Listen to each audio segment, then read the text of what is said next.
Hello everyone, welcome back to the channel. In today's video, we are going to discuss 5 Excel functions that I use in my daily work.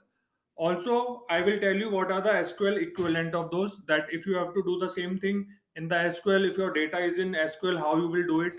So, very interesting exercise, very important functions. If you are into data field, you deal with data, these functions are going to help you. Okay, so let's start our video. The first function, the most important functions that I use is VLOOKUP. Okay, so let's say you have one table where you have employee ID, employee name, department ID, and you have another table, department ID, department name, right? So what you want in this table, you want to print department name as well, right? Within this table, you want department name. So, for example, for employee ID triple one, department ID is 100. The department name is operations. So, I want to print operations here. Here, I want to print HR, and for Sushil again operations, right? So, how do I do it? First, let's do in Excel. So, I will use a VLOOKUP function. I will say equal to VLOOKUP. Okay, and then in VLOOKUP, there are four argument I have to pass, right? First is lookup value. What I want to look up? I want to look up department ID, comma. Now table array. I want to pass table array on which I want to do a lookup. So I will choose this table, right? This is it, right? So when I choose it, what happens in VLOOKUP function? It will do a lookup on the first value itself. So whatever table you select, it will always look up on the first value. So 100 will be looked up on the department ID 100, right? This column, right? 100 and 200, right? So this is my table array. Now what I want to return, column index num. So I want to return second column. So this is my first column in my table and this is my second department name. So once the department ID is matching, I want to return second column of this table. The last argument is you want approximate match or exact match. So I want exact match. So I will do false. If you want to do approximate match, you can do true. So I'm going to do this and you see operations has come here. So what it has done, we are looking up value 100 in this table, right? It will match this value and give you operations here because we are getting the, if you see this argument, this we are saying column index number second, so it is giving department name. If I do one, it will give department ID itself, right? So this is the first column in the table, this is the second, I want second, right? That's it. So I got operations. Now I want to replicate for all the rows, so I will just drag it. Okay, if I drag it, you see there is this problem, I am getting NA. Why? I will explain you. So what happens is when you are dragging it, you see the range is I1 to J3. So this is my I1 to J3, right? This is my range. This is my range. Now when I drag it, the lookup value is increasing, which is fine because I'm looking at C3 now, right? C3, right? But this range also changes. See, it becomes I2 to, you see, I2 to J4, this portion, right? But this is this is creating a problem, right? I don't want to change my table. Again, if I go here, my bad. If I go here, you see this is my range. So it is going one row down, down, down. So what I want to do, I want to fix this table. I don't want to change this table, so I will use dollar sign. So I will say I dollar one and J dollar three, right? So if I do this and I drag it, this table is fixed now. It will not change. So if you see, I'm getting the proper value. So for HR, if I go there, it is I1 to J3, right? For this one also, if you see I1 to J3, right? So if you put dollar sign, it will fix those rows and column, right? Okay. So this is what I have done VLOOKUP. Now another thing is, let's say I have one more value 100 and let's say analytics, right? Now still, if you see this with 100, let me change the range. So what I will do, I will take it to I4, right? So this is also covered now, and I'm going to drag it again. Now still I am getting operations. Why? Because it will just return the first value. If you see for this 100, there are two values which it is matching, right? Now in SQL, you can achieve this using join. But the only difference is in join, it will be joined with both the rows. So this will be joined with this as well as this. So you will have two rows. For first row, it will return two rows, right? Again for 200 will be joined here and 100 will be again joined with two values, right? So you will have five rows in the output. But in VLOOKUP that doesn't happen. It will just give you the first matching values output. So if I move analytics here, you are getting analytics. So it will just return with the whatever the first matching value. So 100 first matching value is analytics, so we are getting analytics. Okay, I hope this is clear. Very important VLOOKUP. If you have not understood it, try it yourself and you will get it. Okay, let's move on to the second function. Our second function is remove duplicates. Now here again there is a trick. Okay, so let's say I have these column employee ID, employee name, and this is it, right? So if I want to remove duplicate, I will go here, data, and select remove duplicate. Now it is asking on which columns. So for example, I am taking both the columns, there are no duplicates. So if I do okay, it is saying no duplicate values found, and this is it. Let me introduce duplicate now. So I will just copy this. Okay, so I have introduced a duplicate here. Now I will select this again, or you can select this table, remove duplicates. Okay, now I am saying find duplicates on both the columns, right? So whatever is the true duplicate, pure duplicate, both the columns are same, those will be removed. So let me introduce one more before I do this. 300 Ashish, right? So if you see here, this is duplicate kind of employee ID, but employee name is different, right? Now let me remove duplicate from here. What I'm going to do, I'm selecting both the columns, find duplicate based on both the columns, right? If I do this, only one duplicate values was found, right? So you see this is not removed because it is checking on both the columns, right? Earlier 100 Ankit was there, right? It was a pure duplicate, that's why it got removed. Now if I want to check duplicate only on one value, so what I can do, let me put it again here. Okay, and now I will say remove duplicate, and I will say remove duplicate based on employee ID only, right? So this is also duplicate and this is also duplicate. Now, what in this case, the employee name is different. So which employee name it will keep, right? So if I select this, if you see, it is keeping the first employee name. So though 300 was duplicate, when it removed based on employee ID only, it will keep the first one and remove the second one, right? So that's how remove duplicate works. Now, if you have to do it in SQL, you can do distinct, right? Or you can do row number function you can use to find the duplicates. Okay, so there are bunch of function in SQL again. I hope remove duplicate is clear.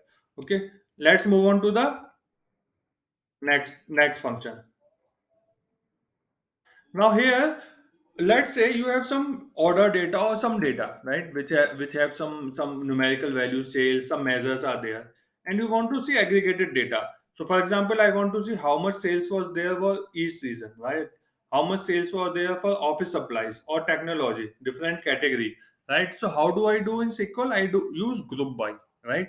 So, group by category, sum of sales, I will get total sales for each category. Now here in Excel you can insert a pivot table. So I will just select this, go to insert, do pivot table, right? So it is asking where you want to create a pivot table. So I'm saying that create a new sheet. So it is creating a new sheet. Now here all the columns are there. Now you can put category in your rows and sales in your values. So you are getting office supplies 1300 and technology 350, right? So this is how you are getting. So office supplies, if you see, 1300 and technology is 350.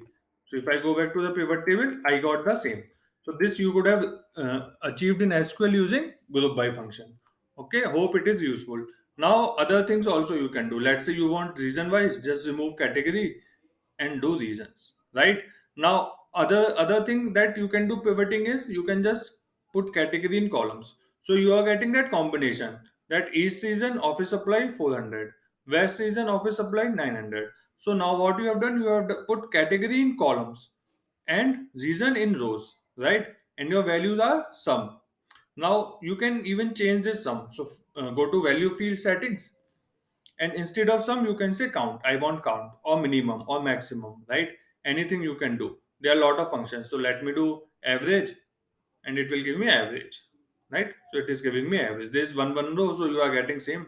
Let me remove category.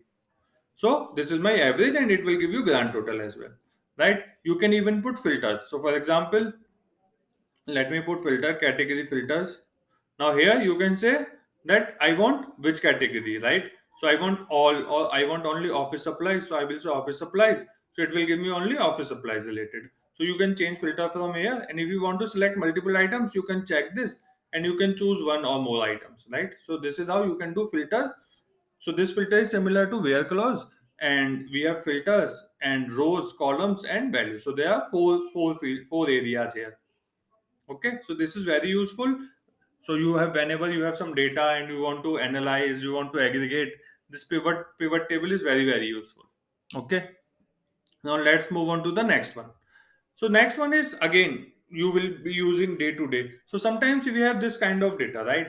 Comma, it can be comma delimited or pipe delimited or colon delimited, and it is all in one column, right? It is not in multiple columns. So ID name salary should be in different columns. I want that ID name salary should have three different columns, and I should get value properly in a table structure. Here, what is happening? Everything is in a one field. So when you are copy pasting from a text file to Excel, this might happen that everything you will get in one cell, but I want to make it different cell for each column. So I can just select this column, go to data, say text to columns. So I want to convert text to columns, and I want delimited, right? So it is delimited. What is your delimiter? You can tell what is your delimiter. In our case it is pipe. So by default pipe is not there, so I will just type pipe. Okay, next, and finish. So if you see, we have three columns created, right? Three different columns. Now I can put filters or whatever I want, right? So this text to column is very useful. You will be using it, I mean, day to day life again, right? Very important. Okay, let's move on to the last one. The last one is, so many times what happens, let's say you have a range of value, you have a list of value. So you have product ID P1, P2, P3, P14.